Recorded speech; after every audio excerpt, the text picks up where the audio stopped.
தோமையர் இந்தியாவிற்கு வர வேண்டும் என்பதாக அவருக்கு சீட்டு விழுந்தது. அவர் அதை மறுத்தார். ஆனால் அந்த சீட்டு உனக்கு இந்தியாவிற்கு போக வேண்டும் என்பதாக திருவுளம், இயேசுவினுடைய திருவுளமாக அது வெளிப்படுகிறது. ஆகையினால் நீ அங்கே போக வேண்டும் என்பதாக அவருக்கு சொல்லப்பட்டது. ஆகையினால் அவர், இயேசு பெருமானே எனக்கு நேரிலே காட்சி கொடுத்து என்னை போகச் சொன்னால் போகிறேன்.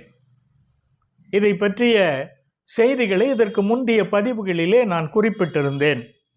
ஆகையினால் இயேசு பெருமான் அவரை சந்தித்த இடமாக சிசேரியா என்கின்ற ஒரு பகுதி, யூதேயாவிலே, அது வடபகுதியிலே அமைந்திருக்கிறது. கலிலேயாவுக்கு சற்று தென்பக்கத்திலே. அதுக்கப்புறமா யோப்பா பட்டணம் எல்லாருக்கும் அறிந்திருக்கின்ற ஒரு செய்தி. அந்த யோப்பா பட்டணத்திற்கு வடபக்கத்திலே கடற்கரை ஓரமாக அமைந்திருக்கின்ற ஒரு கடற்கரை நகரமாக, பட்டினமாக அது அமைந்திருக்கிறது. அந்த இடத்திலே அவரை சந்தித்தார். அந்த இடத்திலே தான் ஹப்பன் என்கின்ற அந்த யூத வணிகன், அவரை பற்றி குறிப்பிடுகின்ற போது கொண்டபோரஸ் மன்னனினுடைய அமைச்சனாகவும் அவருடைய நன்மதிப்பை பெற்றவராகவும் அவர் பல்வேறு நூல்களிலே அவர் குறிக்கப்பட்டிருக்கிறார். முக்கியமாக இந்த தோமையரினுடைய நடபடிகள் என்று சொல்லப்படுகின்ற அவருடைய செயல்பாடுகள் அந்த நூலிலே அது குறிக்கப்பட்டிருக்கிறது என்பதாக நான் சொன்னேன். இப்பொழுது அவர் எப்படி இந்தியாவிற்கு பயணப்பட்டு வந்தார்?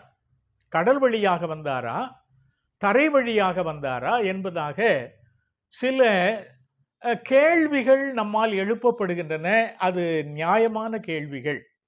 ஏனென்று சொன்னால், அப்போஸ்தலருடைய நடபடிகள் என்று சொல்லப்படுகின்ற திருத்தூதுவருடைய பணிகள் லூக்கா அவர்கள் எழுதுகின்ற போது பவுலடியனுடைய அவருடைய பயணத்தை பற்றி விவரமாக அவர் விரிவாக எழுதி இருக்கின்ற செய்திகள் நமக்கு தெரிகின்றன.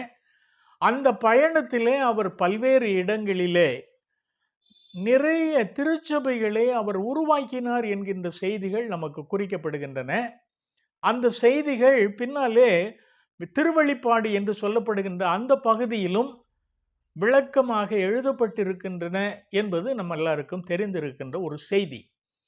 ஆகையினால் பவுலடிகளுடைய பயணத்தை பற்றி ஆசிரியர் ஒருவர் குறிப்பிட்டார். ஏறத்தாழ 3000 மைல்கள் அவருடைய திருத்தூதுவ பணிக்காக அமைந்த பயணம் என்பதாக சொல்லுவார்கள்.